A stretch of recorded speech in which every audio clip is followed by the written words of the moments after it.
Couture. Je présiderai la web radio ce soir. Dans un premier temps, je souhaite souhaiter à tous nos auditeurs ce soir, de la part de notre équipe ce soir, une très, très bonne année 2022.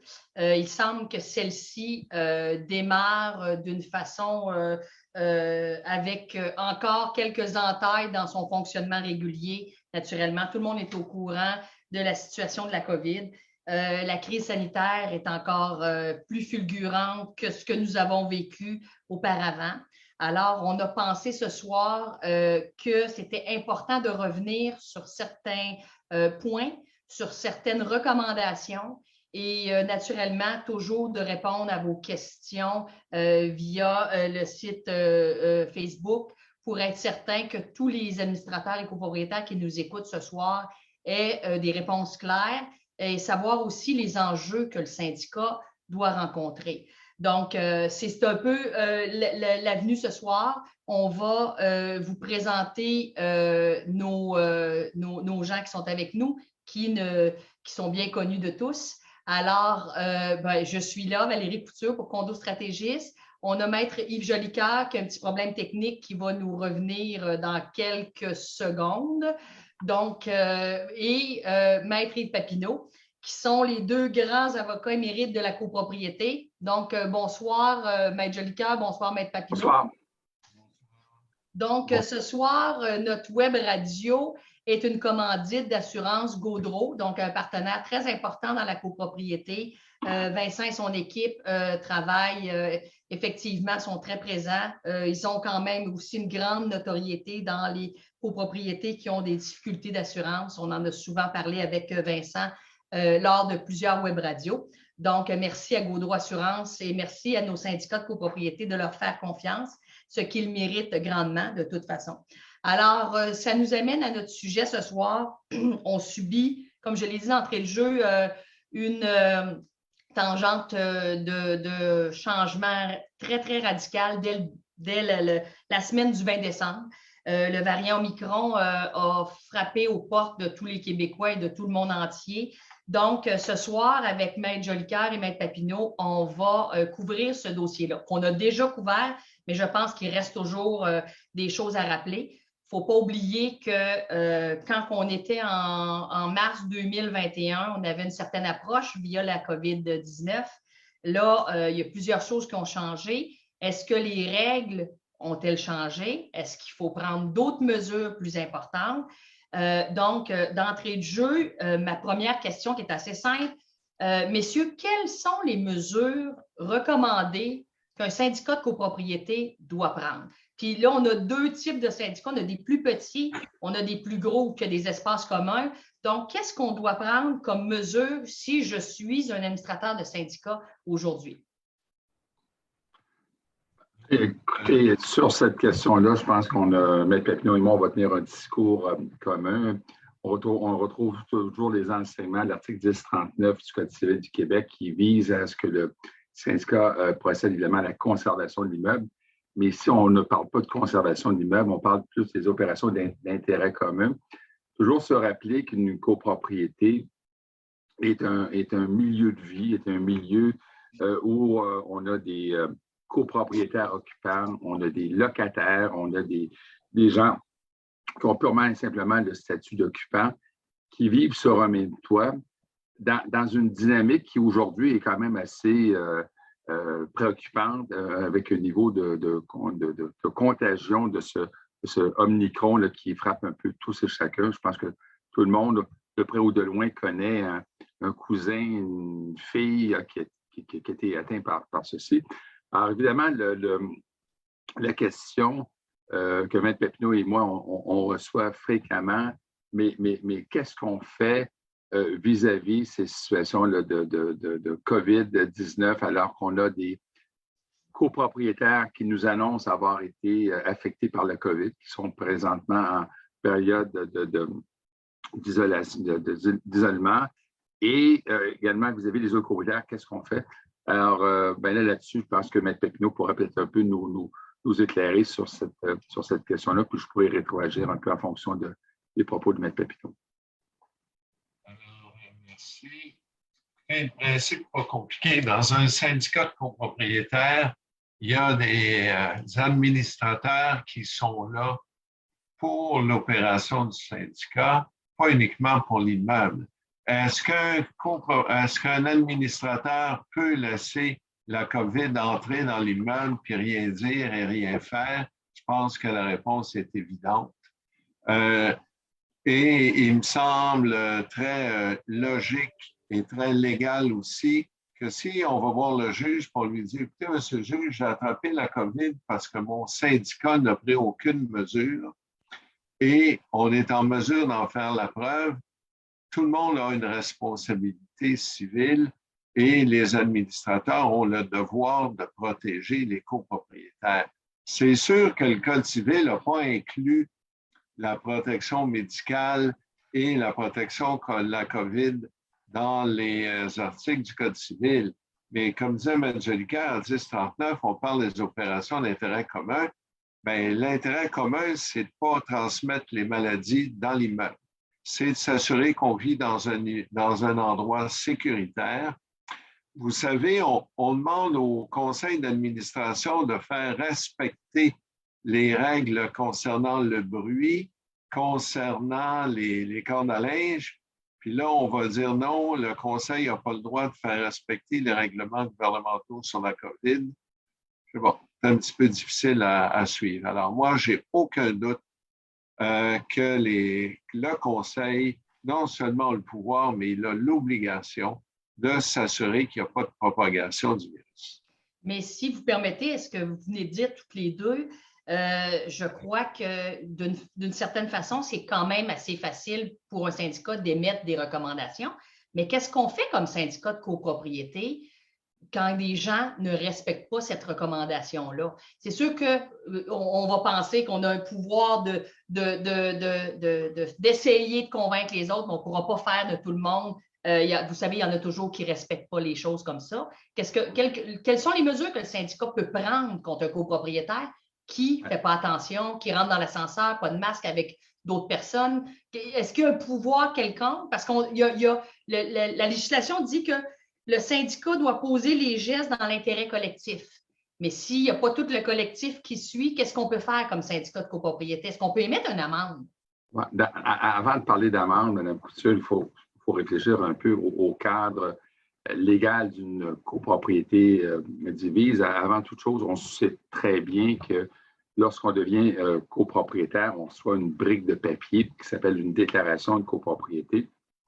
Évidemment, c'est un document qui est relativement impressionnant parce qu'on essaie de normer le plus possible les façons de faire dans un immeuble pour éviter, dans le fond, d'avoir problématiques acoustiques, comme le soulignait M. Papineau, des problématiques également de gestion des déchets, problématiques également en ce qui est trait aux travaux. On essaie le plus possible dans une déclaration de copropriété d'établir des normes qui sont non équivoques en cette matière pour assurer un équilibre social dans l'immeuble. Bon, ça, je pense, c'est important de se rappeler qu'une déclaration de copropriété, ça se veut avant toute chose un document qui se veut un code de vie pour une copropriété. Très bon rappel, M. Jolicoeur. Et évidemment, cette déclaration de copropriété, parfois a des dents. Je laisserai à M. Papineau le soin de parler des clauses pénales tout à l'heure, mais là, elle a des dents. Il faut qu'elle soit éventuellement coercitive. Si on demande aux copropriétaires, sans que ça soit normé, d'être des bons citoyens pour éviter que la contagion ait lieu dans le bâtiment. Puis on sait qu'il y en a eu à Toronto. Il y a des immeubles complets qui ont été affectés par la COVID. Bien, ça ne marchera pas. Il faut avoir un cadre. Il faut être en mesure que le conseil d'administration exprime clairement quelles sont ses attentes pour assurer un milieu de vie qui limite le risque de contagion dans le bâtiment. On ne peut pas juste dire, bien, écoutez la télé, là, puis mettez-vous des masques sur le nez. Ça prend un peu plus que ça. Ça prend des normes bien définies de la part du conseil. Donc, il y a des gestes actifs qui doivent être posés par le conseil d'administration au terme d'une résolution du conseil d'administration sur ce qu'on a comme attente au niveau des copropriétaires. Alors, évidemment, on va parler de choses relativement simples. Le masque. Le masque, doit être porté dans les parties communes intérieures. Bon, est-ce que le masque doit être porté dans les parties communes extérieures? C'est une autre question. Est-ce que c'est pertinent? Alors, le conseil d'administration, à mon humble avis, doit être influencé par les mesures que le gouvernement du Québec, le gouvernement du Canada décrètent. Alors, évidemment, on n'a pas un pouvoir d'imposer un passeport vaccinal. On en a parlé sur le site Condo Légal qu'on n'était pas en mesure d'aller jusqu'à imposer le droit avant de rentrer dans l'immeuble d'avoir double vaccination, parce qu'effectivement, c'est un lieu de vie. Quelqu'un qui n'est pas double vacciné, on ne peut pas l'empêcher de jouir de sa partie privative. Mais on peut certainement, dans les espaces communs où il y a risque de contamination, établir des normes qui sont, somme toute, inspirées par celles que le gouvernement nous donne. Je dis toujours, c'est ce qu'on a écrit sur le Condo Légal, c'est bien beau de mettre une petite affichette à l'entrée en disant « portez le masque », mais ça prend un peu plus que ça. Ce n'est pas parce qu'on met une affichette à l'entrée du bâtiment que la COVID ne rentrera pas dans le bâtiment. La COVID, elle ne lit pas une déclaration de copropriété, elle ne lit pas un règlement d'immeuble, elle ne lit rien. Elle suit tout ce qui peut l'amener à survivre et à évoluer. Alors ça, là-dessus, Maître Papineau et moi, on s'en est parlé avant l'émission sur la question du normatif. Justement, il y a une réflexion que Maître Papineau est en train de faire avec Maître Christine Gagnon dans un ouvrage qui est toujours passionnant, les ouvrages de Maître Papineau et de Maître Gagnon, qui est en train de se matérialiser. Et là-dessus, je donnerai la parole à Maître Papineau pour voir un peu comment ce grand auteur de droit voit la chose. Et si jamais on n'est pas d'accord, sachez que je rétroagirai très rapidement sur un degré de désaccord, mais je serais très étonné. Quels beaux échanges en début d'année. M. Jolicoeur, si vous n'êtes pas d'accord, c'est parce que vous n'aurez pas raison. Alors, ça serait peut-être mieux de ne pas rétroagir. La question, il y a deux volets dont je voudrais traiter, Mme Couture. C'est que, premièrement, est-ce qu'on a toujours besoin d'avoir un règlement particulier? Je vous donne un exemple. Quand ça a été la question du cannabis, est-ce qu'on avait besoin d'avoir expressément un article interdisant le cannabis?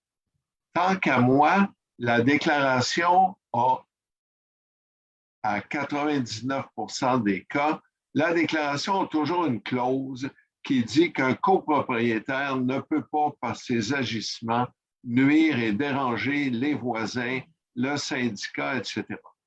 Alors, le cannabis, est-ce qu'on avait besoin d'un règlement? Obligatoirement, la réponse, c'est non, parce qu'on pouvait utiliser cette clause-là en disant que l'odeur dérangeait les gens. Bien, c'est la même chose pour la COVID. Est-ce qu'on a besoin d'un règlement COVID qui oblige de porter le masque? Encore là, il y a deux choses. Premièrement, le gouvernement émet des directives. La santé publique, que ce soit à Montréal ou au Québec, ou du gouvernement du Québec ou au fédéral, il y a des directives qui émanent des autorités supérieures. Les gens doivent les respecter et le conseil d'administration doit les faire respecter. Alors, je ne pense pas qu'on a besoin de règlements particuliers. Sur la question des règlements, bien là, il y a des questions. Là, on va faire un petit peu de droit d'article de loi là, qui est peut-être pas l'objet de l'émission, mais ce que dit M. Jolicoeur, où on est à faire une réflexion, c'est que le Code civil dit à l'article 1054 que le règlement de l'immeuble contient les règles relatives à la jouissance, l'usage, l'entretien des parties privatives et communes, ainsi que celles relatives au fonctionnement ou à l'administration de la copropriété. Et le Code continue en disant que les règlements sont de juridiction exclusive des copropriétaires et de l'Assemblée des copropriétaires. Sauf qu'il y a un article dans la partie sur les personnes morales, l'article 335, qui dit que le conseil d'administration adopte et met en vigueur des règlements de gestion, sauf à les faire ratifier par les membres à l'Assemblée qui suit. Le problème dans ça, Mme Couture, c'est qu'un règlement de gestion semble être l'exception à 1054, mais c'est quoi un règlement de gestion? Tout à fait. Et ça, là-dessus, pour rebondir sur le propos de Maître Papineau, ben, on a peut-être l'opportunité de justement définir ce que c'est un règlement de gestion. Et on est en droit nouveau parce que la crise de la COVID nous oblige, comme juristes, à réfléchir sur les modalités pour arriver à une finalité. Et la finalité est relativement simple. On veut éviter une éclosion dans les bâtiments copropriétés. Et là-dessus, mon opinion, c'est qu'il appartient au conseil d'administration de bien établir les normes au terme d'une résolution du conseil sur les attentes qu'ils ont à l'égard des propriétaires. On ne peut pas tout simplement dire aux termes « soyez de bons citoyens ».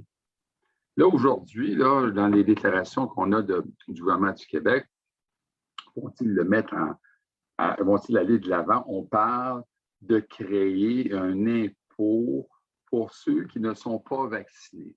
N'est-ce pas? Ça, c'est le sujet. Là, évidemment, la question se pose sur la légalité de ces questions-là. Mais M. Legault, qu'est-ce qu'il fait quand il lance ces bulles-là? Il lance un message. C'est de la communication. C'est d'essayer d'amener les gens à réfléchir pour ceux qui n'ont pas été vaccinés en disant, vous savez, là, actuellement, si vous voulez être malade, c'est peut-être votre décision, mais ça a un impact social. Quand vous contaminez, quand vous rentrez contaminé dans un centre hospitalier, puis vous empêchez quelqu'un d'avoir une chirurgie cardiaque, ça a un impact du point de vue de société.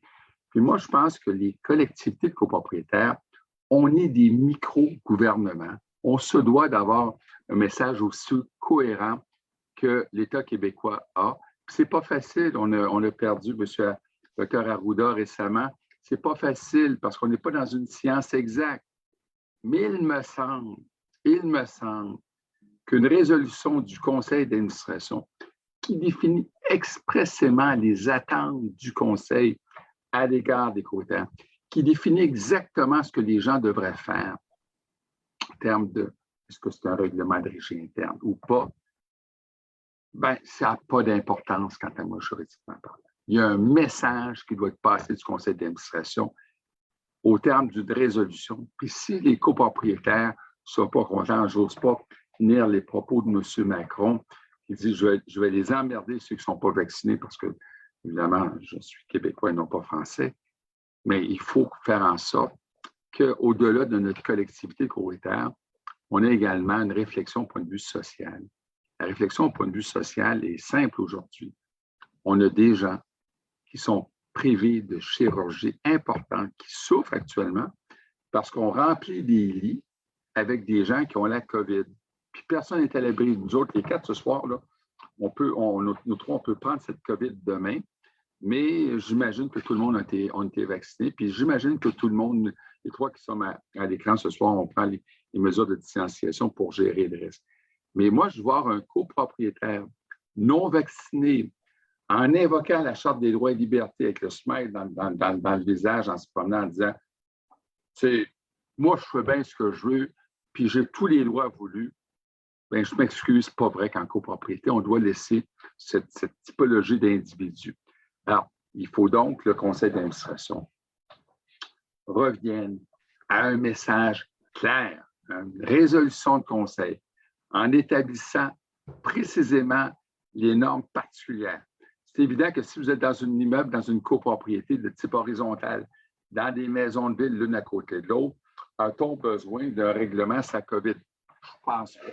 Je pense pas parce qu'on s'entend qu'il n'y a pas d'éléments communs intérieurs qu'on partage. Et moi, à partir du moment où je vais prendre l'ascenseur quand je reviens de chez nous le soir, puis je dois monter au 5e étage, puis j'en ai un non-vacciné là, qui rentre dans l'ascenseur, pas de masque.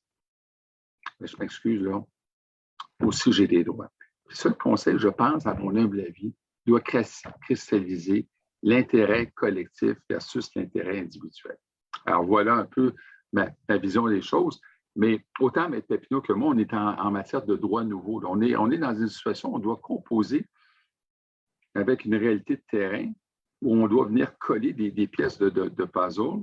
Puis tout le monde actuellement, que ce soit notre système judiciaire, les juges qui font des audiences numériques, personne ne s'attendait un jour à devoir dématérialiser toute notre société. Personne ne s'attendait un jour à ne plus voir des frères, des sœurs, des amis, à être privé de cette liberté de contact. Et je vous dirais que globalement, la société québécoise se prête à ce jeu-là parce qu'on a des gens qui sont globalement responsables. Mais il faut comprendre que dans une société comme dans une communauté, on a des gens irresponsables, puis on doit normer pour ces gens irresponsables. Voilà un peu ma vision des choses. Merci, Maître Papineau. Vous étiez en train de parler du règlement et tout ça. Si je suis un administrateur de copropriété et je décide d'émettre un règlement à partir d'aujourd'hui, que tant qu'il y a la situation de la santé comme elle l'est présentement, j'oblige le masque dans mes espaces communs. Est-ce qu'un syndicat peut faire ça? Est-ce que c'est au-delà de la recommandation, c'est l'obligation? Est-ce qu'on peut le faire? Écoutez, est-ce qu'on peut le faire? Comme dit M. Ducal, c'est tout du droit nouveau et des questions nouvelles. Mais est-ce que le syndicat peut obliger le port du masque dans les parties communes alors que le gouvernement l'impose partout dans les endroits publics? Une partie commune, c'est un endroit public aussi. Alors, je pense qu'on peut dire, bien, écoutez, c'est bon dans les endroits publics, c'est bon dans les parties communes. Et le conseil d'administration est comme le gouvernement du syndicat. Alors, il doit s'assurer que c'est respecté. Alors, moi, j'ai beaucoup de difficultés avec ceux qui ne... je vais faire attention, là, j'allais dire avec ceux qui ne pensent pas comme nous, mais pourquoi j'ai de la difficulté? C'est que la question, il y a beaucoup de questions de droit dans ce qu'on dit depuis tantôt, mais on parle de sécurité publique. C'est beau les principes de droit, c'est beau la charte. Est-ce que vous pouvez m'obliger à porter un masque? Mais l'autre question à se poser, c'est est-ce que j'ai le droit, moi, d'empoisonner tout le monde ou de les rendre malades? Je pense que la réponse est facile. OK. Est-ce qu'on peut mettre une amende dans des déclarations? Il y a des syndicats qui ont une clause générale. Donc, est-ce que le syndicat recommande fortement, oblige le masque, il n'y a pas un règlement, mais il dit que le masque est obligé comme partout ailleurs. Et il y a des gens ou une personne qui est récalcitrante et qui ne le met jamais. Le syndicat peut-il appliquer cette amende-là? Regardez, le syndicat pourrait le faire en invoquant la clause générale que le copropriétaire doit se comporter de façon à ne pas nuire, etc. Et je pense que devant le tribunal, il n'y a pas une grosse preuve à faire, là. Le gouvernement, tous les gouvernements de tous les pays au monde, sauf quelques pays où il y a des illuminés au gouvernement, là, tout le monde dit qu'il doit se porter le masque pour ne pas nuire aux autres. Alors, je pense que la preuve sera faite que de ne pas porter le masque, c'est de nuire aux autres copropriétaires. Okay. Mais maintenant, il faut juste faire attention de ne pas passer une ligne, là. Actuellement, on tient un discours qui n'est pas forcément apprécié de tous. Il y a des gens qui ont l'ultime conviction qu'ils ont le droit de ne pas être vaccinés. Puis moi, cela étant dit, moi, je respecte ça. Ce n'est pas une question d'opinion, ainsi de suite. Les gens disent, écoutez, c'est mon cas, je n'ai pas le goût de me faire vacciner, je n'ai pas le goût qu'on m'impose la chose, ainsi de suite. Bon. Alors, évidemment, c'est un choix. Puis nous, comme syndicat de copropriétaires, on ne peut pas discriminer l'entrée dans l'immeuble à des gens vaccinés et non vaccinés. On ne peut pas s'imaginer que le passeport vaccinal peut être un frein à l'entrée des copropriétaires, des occupants de l'immeuble, parce que évidemment, on est interpellé comme avocat par les conseils d'administration qui disent, bien, écoutez, Madame une telle, Monsieur une telle ont été déclarés positifs. Est-ce qu'on a l'obligation d'en aviser les autres copropriétaires? C'est une question qui nous est revenue assez souvent. Est-ce qu'on doit en informer le personnel? Le syndicat est un employeur aussi. Il a des devoirs vis-à-vis des employés. Bon, dans un premier temps, lorsque un copropriétaire annonce au conseil d'administration qu'ils sont positifs, c'est une information qui est totalement confidentielle, c'est des données personnelles. qui ne peuvent en aucun cas, et je répète, en aucun cas, être communiqués aux copropriétaires ou aux occupants de l'immeuble. Encore que les choses soient très claires. Deuxièmement, est-ce que le syndicat peut imposer une façon de faire à l'égard des copropriétaires? Est-ce qu'on peut leur dire, vous sortez entre 6 h et 7 h du matin, puis entre 11 h et minuit, puis pas plus que ça? La réponse est non. On ne peut pas commencer à dicter des lignes de conduite.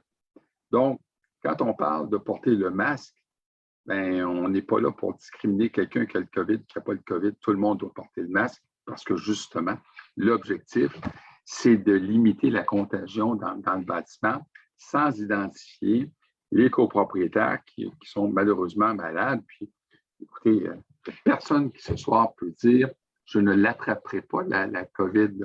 Il y en a qui ont 3 vaccins puis qui l'attrapent. Ils doivent se mettre en zone d'isolement. Puis on ne peut pas commencer à contrôler, à savoir, j'ai vu monsieur la tulipe là, sortir dehors de la période donnée. On ne peut pas intervenir là-dedans. On ne peut pas commencer à gérer les allées et venues des gens puis commencer à appeler la police parce qu'il y en a un qui respecte ça. Ce n'est pas le rôle du syndicat. Le syndicat se doit de mettre minimalement en place, comme l'a signalé d'ailleurs M. Pépineau ce soir, les mesures de distanciation, le port du masque, qui sont des choses de base. Il doit également réfléchir aussi à ce qu'il n'y ait pas d'attroupement dans les parties communes, parce que ça, c'est une autre chose aussi qui est très claire. Aucun attroupement. On ne fait pas de meeting dans les espaces communs. Ça fait partie des choses. On ne fait pas plus de meetings dans les escaliers non plus. Alors, écoutez, depuis qu'on a vu le vol de Sunwing avec des gens qui fêtaient, on s'est aperçu que les gens pouvaient avoir beaucoup d'imagination. Puis en copropriété, on a justement ces cas d'espèce. Alors, c'est juste de trouver un dosage correct qui fait en sorte que le syndicat démontre qu'il a engagé des mesures raisonnables. Et par la suite, ben, on se limite à cette question-là. On ne peut pas aller plus loin que ça. Le terme raisonnable est bien parce que c'est sûr que, bon, on est là-dedans depuis presque 2 ans, cette situation-là, en montagne russe, des up and down. Et il faut comprendre que c'est aussi très, très difficile déjà, vous savez, pour nos administrateurs de gérer toutes les nouvelles lois qui arrivent, tout ça. Là, arrive la pandémie, on leur demande de gérer encore plus serré. On ferme des espaces communs pour lesquels les copropriétaires ont acheté parce qu'ils vont au gymnase, à la piscine, etc.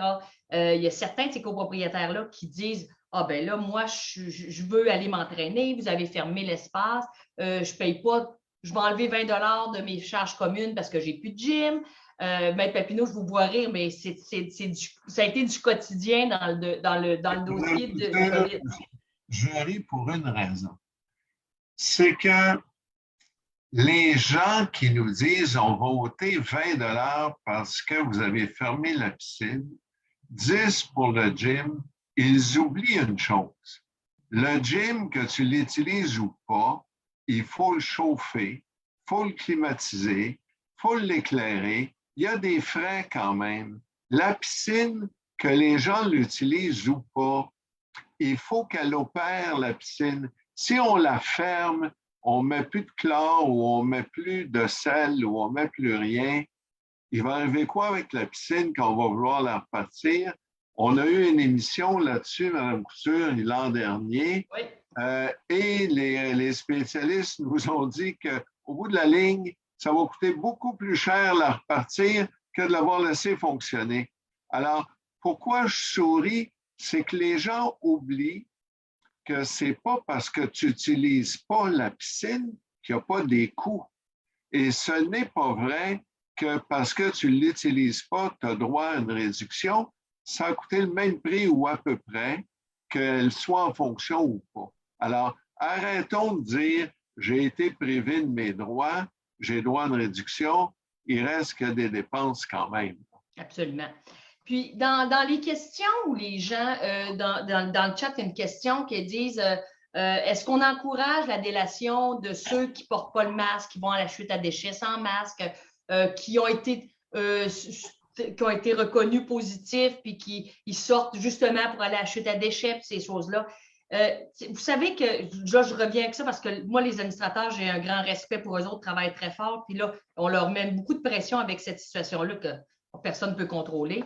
Mais est-ce qu'on encourage les gens, parce qu'on ne veut pas non plus créer de chicanes entre les copropriétaires pour des divergences d'opinion, puis on sait, Maître Jolicoeur l'a dit tantôt, c'est un dossier qui peut mal tourner dans des discussions. On veut respecter les opinions de tout le monde, mais à un moment donné, il faut s'en sortir aussi de cette situation-là.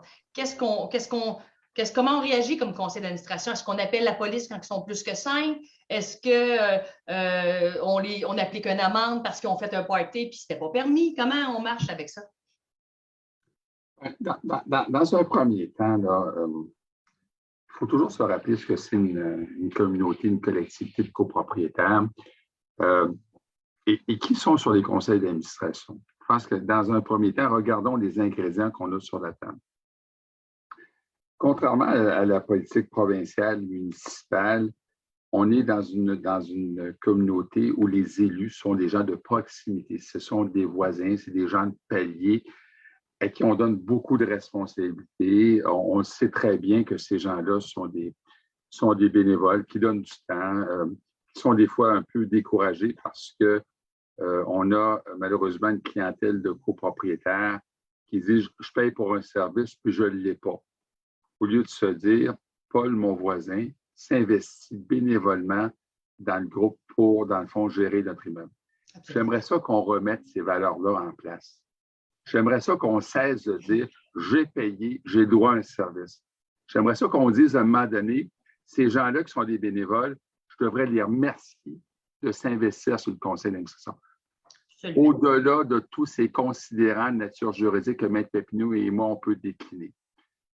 Quand on est dans une dynamique de petite copropriété, surtout là, on parle, imaginons dans un 6 logements. Puis on a Jules qui, lui, se fout éperdument de toutes ces règles-là. Ben, c'est évident que les gens se posent comme question, est-ce qu'il est à la bonne place, Jules? Bon. Et c'est pour des Jules, des Francis, près des I, je ne sais pas trop quoi, on vous appelez, peu importe le prénom, qu'on établit des normes. Est-ce qu'on doit jouer à la police pour savoir, est-ce que je regardais la caméra vidéo toute la nuit là, pour voir si Jules sort sans son masque? Non, on n'est pas là. La réponse, s'il vous plaît, c'est non. On n'est pas en train de checker ça de la caméra vidéo d'abord. Ah, je l'ai trouvé. Il est sorti à 10h05, c'est le couvre-feu, je vais appeler la police. S'il vous plaît, on n'est pas dans ce registre-là.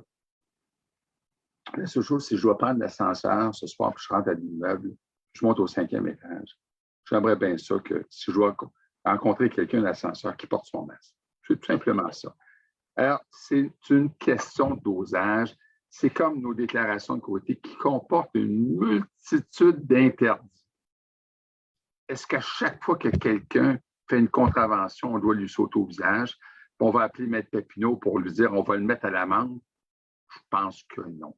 Je pense que la réponse, c'est non. Je pense que dans le fond, l'objectif, c'est une question de bon dosage. Mais quelqu'un qui pavane dans le corridor, sans masque, qui ne se lave pas les mains quand il rentre, bien, je pense que lui, là, comme on dit, il cherche trop, puis ça devrait être sanctionné. Alors, c'est juste une question de juste milieu à la mise en œuvre des directives que le conseil d'administration va adopter pour justement faire en sorte qu'on puisse assurer une sécurité. Parce que, je rappelle à l'auditoire ce soir, on a des gens qui ont des problèmes de santé, il y a des gens qui sont, au point de vue immunitaire, ils ont des défaillances. Vous allez peut-être rencontrer dans un corridor une jeune femme qui a peut-être 25 ans, qui a des problèmes de santé. Vous ne le savez pas. Que peut-être ce petit basque-là que vous ne porterez pas, ça va le rendre intubé aux urgences dans 48 heures. Puis j'en fais pas des caricatures, on les a, les cas à l'esprit. Bien, s'il vous plaît, pensez pas juste à vous, pensez pas juste à la Charte des droits, pensez à ceux dont la santé risque d'être affectée par des gestes qui ne feront pas en sorte de considérer le bien-être de votre voisin. On n'est pas dans une situation ordinaire. On est dans des choses qu'on vit dans une situation extraordinaire. On pensait l'été passé vivre l'espoir de revivre une vie ordinaire. Les restaurants ont ouvert, les voyages se sont ouverts. Là, on referme. Ça nécessite manifestement un geste d'une grande solidarité. Puis nous, comme avocats, ben oui, c'est sûr qu'on est là pour essayer de créer des normes de droit pour essayer de trouver l'équilibre, mais il n'y a pas de police de la copropriété. Il faut juste ramener les choses à son juste milieu. Merci, Maître Lucas. Si je vous parle du projet de loi 103, c'est quand même très récent. Est-ce qu'on peut intervenir là-dessus pour parler à nos auditeurs ce soir? Qu'est-ce que c'est exactement, puis qu'est-ce que ça change dans notre quotidien de micro-société, qui, je le rappelle, c'est important de le préciser, c'est qu'à Montréal, c'est un ménage environ sur 5 qui vit en copropriété. Et corrigez-moi, Maître Papineau, Maître Jolicoeur, si je dis faux. Et à Québec, ça serait 1 sur 9. Donc, c'est vraiment ce qu'on parle ce soir, de faire attention. Tout ça, c'est sûr que ça passe par notre milieu de vie, naturellement. Et ça touche beaucoup de monde en même temps. Donc, le projet de loi 103, c'est quoi ça? Qu'est-ce que ça mange en hiver? Puis qu'est-ce qu'on fait avec ça? Alors, je vais laisser à Maître Papineau le soin de l'exposer parce que ça va être un outil de son prochain ouvrage. Ce qu'on vous montre à l'instant, c'est une des fiches pratiques sur les nouvelles dispositions du projet de loi 103, qui est la 4e modification législative que l'on a connue depuis 2018. Alors, juste quand même signaler à l'auditoire que la copropriété, on s'était plaint du déficit législatif. Mais là, on carbure pas mal actuellement, puisque c'est le 4e projet de loi qui modifie les dispositions du Code civil en matière de copropriété. Alors, je vais donner la parole à M. Papineau, qui est notre grand spécialiste, là, notamment avec son guide sur les assemblées, sur la question des assemblées virtuelles. Alors, écoutez, on sait tout le monde que avant la COVID, avant le mois de mars 2020, les assemblées étaient tenues en présence ou en présentiel. Beaucoup se plaignaient de la situation. Quand je dis beaucoup, je devrais peut-être dire plusieurs, se plaignaient de la situation. On ne pouvait pas le faire virtuellement. Les voyageurs ne pouvaient pas assister. Les Floridiens ne pouvaient pas assister. Alors, la COVID a fait que le gouvernement du Québec, par un arrêté ministériel en 2020, au mois d'avril, si je ne me trompe pas, c'est le 29 avril, a permis la tenue d'assemblées virtuelles et de réunions du Conseil virtuel. Certains pensaient que c'était légal et possible de le faire, mais Jolicoeur, moi, M. Gagnon, on a toujours dit non, ce n'est pas légal. Et on vient d'avoir la confirmation parce que le gouvernement a modifié le Code civil pour le permettre. Alors, on doit penser que si le gouvernement a modifié le Code civil pour le permettre, c'est que ce n'était pas permis avant. Alors, l'arrêté ministériel disait à quelques virgules proches exactement le texte qu'on va vous montrer à l'écran. Gabriel, si vous pouvez nous montrer les 3 articles pertinents. Alors, l'arrêté ministériel disait ça, sauf que l'arrêté ministériel permettait la tenue des assemblées virtuelles uniquement, voyons là, 26 avril 2020, sauf que la mesure était valide tant qu'il y avait l'urgence sanitaire. Une fois que l'urgence sanitaire est terminée, c'était fini. On ne pouvait plus tenir d'assemblée virtuelle. Et si, Gabriel, on descend un petit peu pour aller à la fin, encore un petit peu, on descend, on continue, encore un peu. Bon, alors, vous voyez là, le dernier paragraphe de la page d'avant, il n'y a rien qui a changé. Puis on va lire pour le 2e paragraphe, là, que lorsque votre secret est requis, celui-ci peut être tenu par tout moyen de communication. Alors, Gabriel, si on peut revenir aux 3 articles du projet de loi 103, vous allez voir que on fait juste lever, OK, à 1089.1, ce que je viens de vous lire est là. Que tous les participants puissent communiquer immédiatement entre eux et voter par tout moyen permettant à la fois de recevoir les votes de façon à ce qu'ils puissent être vérifiés. Alors, le gouvernement a repris le texte de l'arrêté ministériel et l'a codifié au Code civil du Québec pour qu'à l'avenir, lorsque la période d'urgence sanitaire soit terminée, et même à compter de maintenant, on puisse tenir des assemblées virtuelles, mais on peut continuer d'avoir des assemblées en présence et on peut même avoir des assemblées qu'on appelle hybrides, où il y aura des personnes présentes, des personnes qui seront là à l'aide de la technique, l'informatique, alors ou un téléphone. Alors maintenant, ça permet d'avoir ça en tout temps, malgré ou lorsque la période d'urgence sanitaire sera terminée. Mais comme je vous dis, c'est exactement la même chose. On peut le faire. J'insiste par contre sur la fin du paragraphe 1089.1. Ceux qui tiennent, comme j'ai déjà dit dans une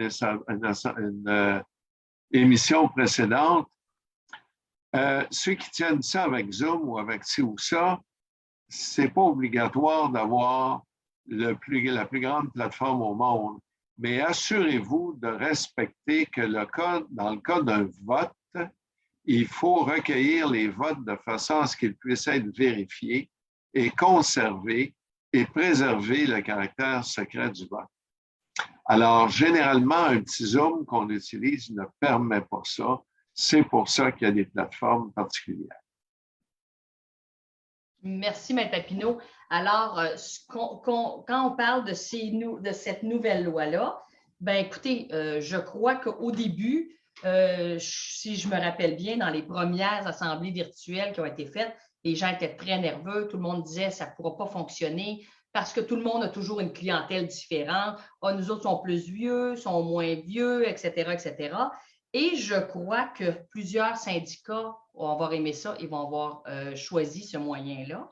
Je pense aussi que pour les conseils d'administration, ça simplifie énormément les choses que nécessairement d'être obligé de se retrouver dans la cuisine de l'un ou de l'autre parce que ce n'est pas tout dans tous les copropriétés qu'il y a une salle commune où on peut tenir un conseil d'administration confortable parce que des fois, ça dure plusieurs heures et tout ça.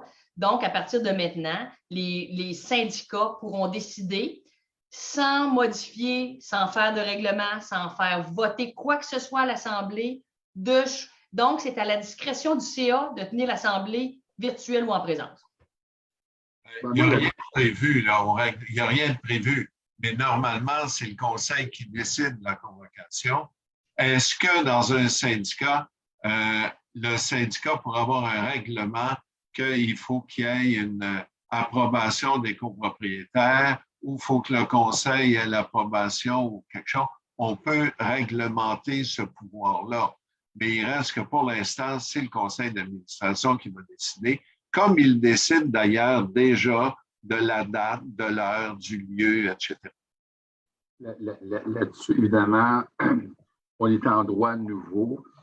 Il y a des règles d'éthique, je pense, qui doivent être attachées à ces plateformes en ligne. Écoutez, j'étais de ceux qui croyaient qu'on enlevait un degré d'humanité à nos assemblées en les faisant de façon virtuelle. Alors, c'est la preuve qu'on évolue en fonction des situations. C'est certain qu'une assemblée de copropriétaires, c'est avant toute chose un lieu de réunion. C'est une fois par an, les gens peuvent, dans le fond, se rencontrer. On vit déjà, dans certaines côtés, une vie très impersonnelle.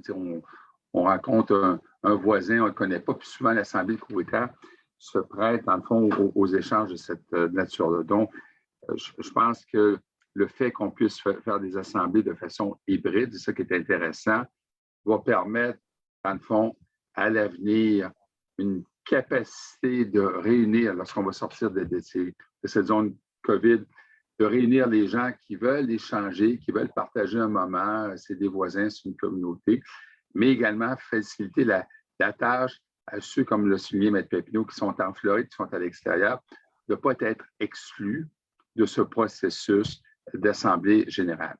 Maintenant, il y a un élément qui est très important, puis que je trouve qu'il y a une nécessité de souligner, c'est les règles d'éthique autour de la tenue de ces assemblées-là.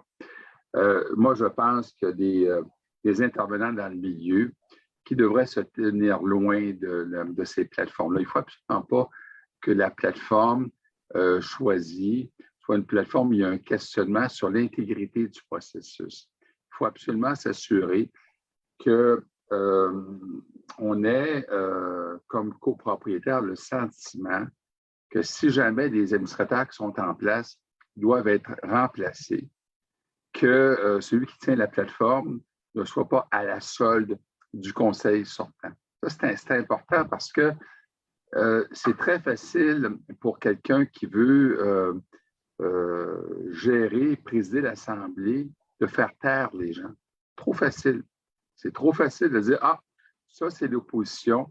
On ne leur donnera pas beaucoup de temps d'antenne à ces gens-là. On peut leur fermer le micro. » Alors, il y a une nécessité de réflexion sur les règles d'éthique, sur qui préside, parce que lorsqu'on démarre une assemblée de copropriétaires de façon virtuelle, il faut comprendre qu'il faut élire un président d'assemblée.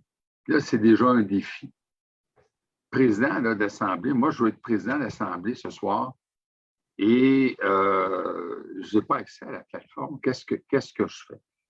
Il y a de l'arrimage à faire, il y a une réflexion à faire parce que si le président de l'Assemblée est reconnu comme une personne très intègre, très indépendante, sans lancer des fleurs, je pense que M. Papineau, il n'y a pas de questionnement lorsqu'il préside les assemblées de son intégrité. Mais si on a quelqu'un, et sans vouloir citer qui que ce soit, qui n'a pas forcément cette indépendance-là, bien, le lien de confiance des copropriétaires sur la tenue de l'Assemblée virtuelle peut être effrité. Donc, il y a une réflexion, je pense, qui devra être faite sur la question. Il y aura certainement des règles à mettre autour pour faire en sorte que ce type de plateforme-là ne soit pas un mécanisme de contrôle absolu éternel de la part d'un conseil d'administration.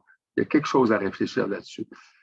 Mais je ne dis pas ça pour, dans le fond, vouloir enlever l'intérêt de cette plateforme-là, parce que heureusement qu'on a ces plateformes actuellement, parce que les syndicats de copropriété seraient totalement dysfonctionnels. Moi, j'ai eu des cas de copropriété, ça faisait 2 ans qu'ils n'avaient pas fait d'assemblée annuelle. Ça flottait dans les airs de même. Oui. Puis les gens, bien, ils continuaient à payer leurs frais de condo. Puis la question qui se posait, y avait-il encore un pilote à bord? Puis il y a des gens qui avaient démissionné. Puis les gens étaient dans la grande noirceur.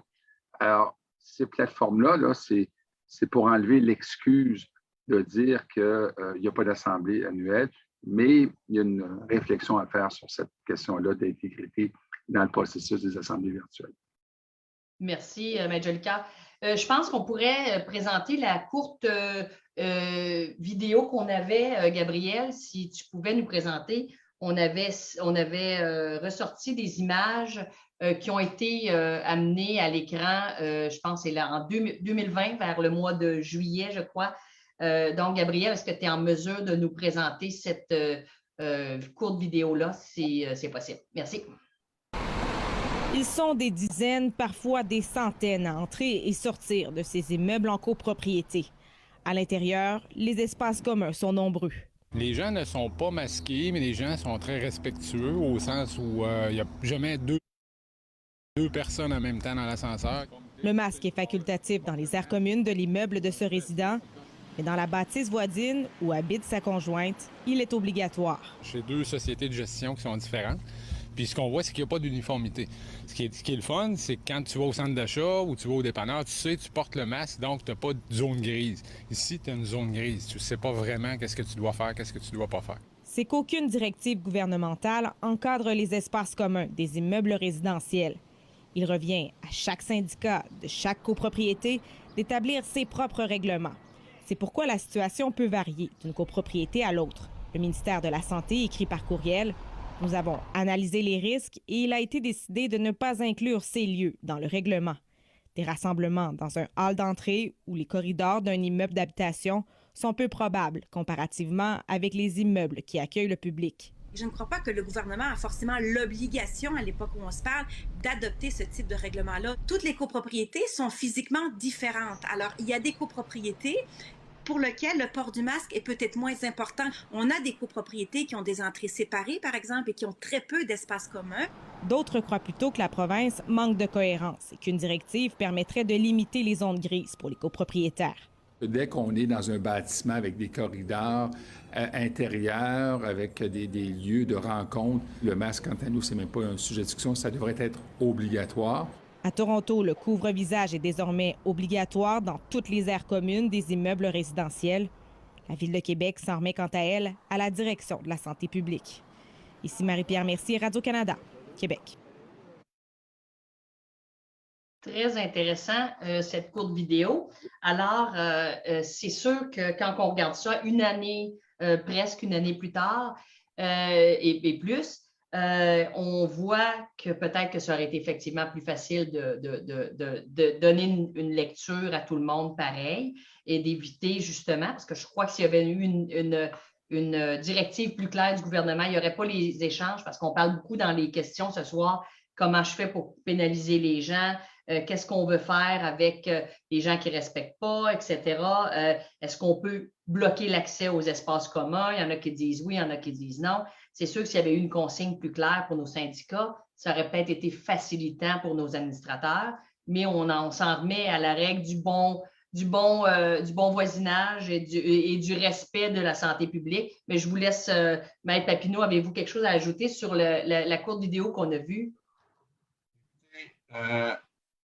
La courte vidéo disait il y a des gens qui ont des masques, des gens qui n'en ont pas, c'est différent, c'est difficile.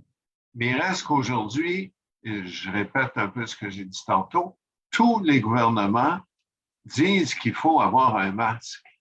Alors, je pense que la question ne se pose pas. Il y a des normes, il y a des règles gouvernementales qui doivent être appliquées par les conseils d'administration, par les syndicats, et notamment sur le masque. Il n'y a pas de raison que le conseil ne l'applique. OK, merci. Maître Jolicoeur? Ça me semble tellement évident. Là. Actuellement, là, écoutez, je rétroagis actuellement avec des gens du milieu de la santé. Je parlais à un médecin avant-hier qui est aux urgences de Pierre Boucher, qui me disait, vous savez, Maître Jolicoeur, les gens ne s'imaginent pas ce que l'on vit, nous, comme pression dans le système médical. S'il vous plaît, il faut penser à ceux qui soignent les gens présentement. Puis malheureusement, si on ne fait pas un minimum d'efforts, on a un manque de respect de notre société. On doit réellement protéger. Vous savez, si on avait des centaines d'hôpitaux et du personnel médical, on pourrait se dire, bien, ceux qui prennent la COVID, parce qu'ils ne font pas attention, parce qu'ils décident, c'est bien leur affaire, puis ils seront malades. Et on ne peut pas aujourd'hui penser comme ça. Et puis, il ne faut pas se le cacher. On a une clientèle d'âge avancé dans les copropriétés. On dit toujours, bien, écoutez, les copropriétés, ça ressemble des fois à des centres de soins de longue durée. On a des gens dans nos immeubles qui ont 90 ans, 95 ans, des dames qui ont perdu leur conjoint. La copropriété est un lieu qui les sécurise. Mais là, aujourd'hui, c'est un lieu qui les inquiète. Alors, on se doit d'avoir cette sensibilité-là. Et oui, effectivement, c'est sujet de controverse. Oui, évidemment, ce soir, quand je dis il faut avoir un cadre plus rigide, il y a des gens que ça ne leur plaît pas d'entendre ce discours-là. Puis, il y a des fois des administrateurs qui se disent, bien, écoutez, là, vous nous en demandez beaucoup. Savez-vous quoi? Vous nous en demandez beaucoup. Tu sais, c'est un peu pour ça, quand j'ai fait l'intervention à Radio-Canada, je leur disais, bien, pourquoi le gouvernement du Québec ne donne pas des règles plus claires? On a des immeubles en copropriété aujourd'hui au Québec qui comportent plus de 900 occupants. Là. On a des tours de 600 lots de copropriété. Ce n'est pas des petits buildings. Alors, on a des fois plus d'habitants dans certaines tours en copropriété qu'on en a dans certains villages québécois. Alors, je comprends qu'ils ne sont pas tous de même. Je comprends qu'il y a des copropriétés de 2 logements, mais l'État plupart de ces politiques gouvernementales cherchent à densifier le territoire, notamment avec la copropriété. Bien, je pense qu'il est important d'être conséquent dans les mesures de l'État, c'est-à-dire de donner des directives beaucoup plus claires pour que les administrateurs n'aient pas à porter le poids d'une mesure législative impopulaire, une mesure réglementaire plutôt impopulaire dans la copropriété. Puis des fois, les gens disent « Ouais, mais moi, mon voisin, là, il ne porte pas le masque, qu'est-ce qu'il va penser si on passe un règlement comme ça? Je vais devoir vivre avec mon voisin. » Mais si l'État était plus clair dans ses directives, bien, l'administrateur pourrait dire « Oui, mais c'est parce que c'est le gouvernement qui l'a décidé ainsi. » En fait, on a plusieurs questions. Je vais juste essayer d'en couvrir quelques-unes avant qu'on puisse terminer. Monsieur Lapointe nous demande de répondre aux questions des administrateurs sur la COVID. Donc, les moyens exacts qui sont à disposition des administrateurs pour faire respecter les règlements. On a expliqué pendant beaucoup de temps l'importance de faire un règlement, mais quels sont les moyens à la disposition de l'administrateur? La loi 103, c'est peut-être pas à l'ordre du jour de cette web radio, mais il voudrait savoir vraiment plus comment on peut. En fait, c'est de s'assurer que les règlements sont respectés. On l'a dit, mais j'aimerais ça l'entendre de votre part. Vous comprenez que les administrateurs sont un peu démunis face à ça. Est-ce que je serre la vis? Est-ce que je vais avoir de l'air du pas fin dans la copropriété, puis etc. Comment on peut aider nos administrateurs? C'est qu'on leur dit de mettre les mesures le plus serrées possible, puis après ça, bien, ils ont une obligation de faire quelque chose, mais sans avoir l'obligation de s'assurer que c'est fait. Comment on peut réagir face à ça? Il y a une chose qui est sûre, on n'a pas parlé de ça exactement, mais il y a une question de gros bon sens. Alors, au lieu de délater puis appeler la police, puis c'est où ça, on peut aller voir ces gens-là pour leur dire, écoutez, vous ne portez pas de masque, contrairement à la réglementation provinciale. On apprécierait que vous le fassiez à l'avenir, ça indispose les copropriétaires. Alors, vous demandiez tantôt, est-ce qu'on doit appeler la police s'il y a des regroupements de 20 personnes dans l'appartement? Moi, je pense que le conseil peut envoyer quelqu'un cogner, dire, écoutez, vous savez que vous ne pouvez pas, alors s'il vous plaît, respectez. Mais le lendemain, si ça recommence, est-ce qu'on appelle la police? Bien, la réponse, c'est oui. Puis quelqu'un qui ne porte pas le masque et qui empêche tout le monde de respirer dans l'immeuble, est-ce qu'on peut trouver un moyen d'imposer des pénalités ou, évidemment, là, on arrive dans des recours extraordinaires, prendre une injonction pour le forcer? Je comprends qu'on va dépenser beaucoup d'argent, mais je pense que dans un premier temps, on peut aller voir les gens, les contrevenants, leur parler et essayer de trouver une solution avec eux, puis leur faire comprendre les besoins. Sinon, bien, on va avec un peu plus d'effet. OK. Et j'ai une autre question qui dit, bon, la clause pénale est-elle applicable si le règlement n'est pas voté? Bien, si on a une clause pénale générale, Maître Papineau, c'est applicable? Exactement. C'est ça. On n'a pas un règlement définitif, mais on a une clause pénale générale, donc tu ne respectes pas une consigne du syndicat. C'est pour ça qu'il ne faut pas avoir des règlements trop précis. Pour ça qu'il faut avoir des clauses pénales trop précises, parce que si vous dites, vous avez une clause pénale, pas le droit de fumer du cannabis, elle ne s'applique pas à d'autres choses. Si vous avez une clause pénale qui dit que vous n'avez pas le droit de fumer et de dégager des odeurs qui sont désagréables, bien là, vous rentrez peut-être la pipe, le cigare, etc., etc. OK. On a une autre question. Allez-y, M. Jolicoeur, allez-y. Et évidemment, il faut comprendre que la clause pénale, il y en a qui vont dire oui, mais là, il va y avoir un conseil d'administration qui va jouer à la police. La mise en œuvre d'une clause pénale nécessite l'intervention du tribunal. Puis le tribunal, s'il considère que les billets donnés par le conseil d'administration à tous les 5 minutes sont excessifs, il y a un pouvoir de contrôle des tribunaux sur ces clauses pénales-là. Donc, ce n'est pas un automatisme parce que le tout est sanctionné par les administrateurs. Automatiquement, ça va se transformer en billet de banque, tout ça. Donc, je veux quand même rassurer l'auditoire qu'il y a un contrôle qui est fait par le tribunal sur ces questions-là. Bien, on imagine que des deux côtés de la médaille, le gros bon sens va, à un moment donné, si ça se rend plus loin, va avoir consensus, c'est le gros bon sens. On a une petite question ici. Doit-on procurer un purel à l'entrée d'une copropriété de 8 unités? Bien, écoutez, quand on parle de prendre toutes les mesures nécessaires, à cette heure, une petite bouteille à $1 qui peut, ou $2 qui peut être mis, ça, c'est une bonne consigne. Pouvons-nous donner des infractions bloquées aux espaces communs? Est-ce qu'on peut permettre de les fermer complètement ou de limiter le nombre d'utilisateurs, soit dans un petit gym, 1 ou 2 personnes en même temps ou ces choses-là? Qu'est-ce que vous en pensez, mes chers co-animateurs? Ouais, ça me semble évident que le conseil a cette autorité-là. Si on a un gym qui est 2 pieds par 2 pieds puis que le système d'aération ne fonctionne pas, pose la question, s'y répondre, l'autorité du conseil peut s'exprimer à ce niveau-là. Donc, une question de dosage, encore la question de la piscine. Est-ce qu'on doit forcément fermer la piscine? Peut-être pas, mais est-ce qu'on doit prendre des mesures pour qu'elle soit limitée à un certain nombre de baigneurs? La réponse est oui. On vient, écoutez, Valérie, ça fait déjà maintenant 2 ans. On est en 2022. La crise sanitaire l'éclosion a commencé en mars 2020. Donc, on est en train de franchir 2 ans de vécu. Je me souviens, au tout début, on a eu des crises d'hystérie de la part de copropriétaires qui disaient, écoutez, j'ai un droit, je m'en viens avec mes petits-enfants aller me baigner à la piscine. C'est un peu le principe du Titanic qui est en train de couler, mais on continue à danser sur le pont, puis tout va bien. Je pense qu'aujourd'hui, globalement, à moins de ne pas avoir de télévision, on ouvre la télé, puis on entend aujourd'hui des gens qui décèdent. Tous les jours, on a des taux de décès très élevés. C'est des vrais décès, ce n'est pas des histoires d'horreur. On a des gens qui sont contaminés. On sous-estime actuellement le degré de contamination. De grâce, je dis à tout le monde, amenez-vous à réfléchir, puis pensez aux autres. Et je vous dirais que c'est les meilleures balises qu'on peut se donner maintenant en copropriété. On est sous un même toit. Et donnez pas du fil à retard aux administrateurs qui vont faire un travail qui n'est pas seulement très ingrat. Oui. Il va souvent se faire par l'entremise du gestionnaire aussi. Souvent, le gestionnaire, c'est l'intervenant de première ligne qui doit rappeler les mesures.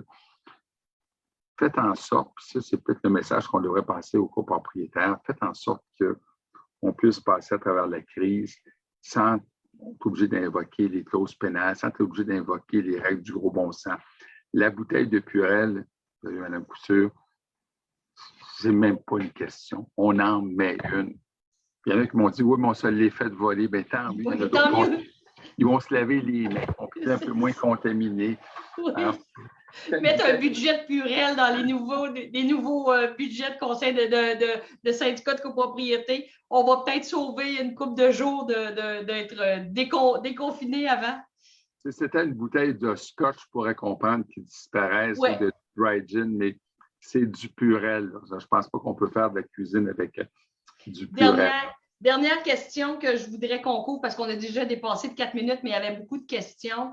Quelqu'un demande si on a de la sécurité dans notre immeuble, donc on parle d'un building de plus grande ampleur. Est-ce qu'on peut exiger le passeport vaccinal? Fait que là, je voudrais pas répondre à cette question, mais j'imagine que c'est pas permis d'empêcher quelqu'un de rentrer chez lui parce qu'il n'est pas vacciné. On espère que cette personne-là porte le masque et s'est nettoyé les mains au minimum quand il rentre dans notre bâtiment, mais on ne peut pas empêcher quelqu'un de rentrer chez lui. Non. Donc, merci beaucoup, Maître Yves Papineau. Merci beaucoup, Maître Yves Jolicoeur. Merci à notre conseiller technique, Gabriel. Je tiens à vous faire part que dans 2 semaines, notre prochaine émission est en lien avec, ce soir, on a parlé des difficultés du conseil d'administration de gérer cette crise-là, mais ce n'est pas la seule crise que les conseils d'administration gèrent et doivent rencontrer. Dans 2 semaines, nous allons parler de la mise en tutelle de certains syndicats. Parce qu'on commence déjà à avoir de la misère à trouver des administrateurs de copropriété. Donc, c'est un problème qui devient de plus en plus criant.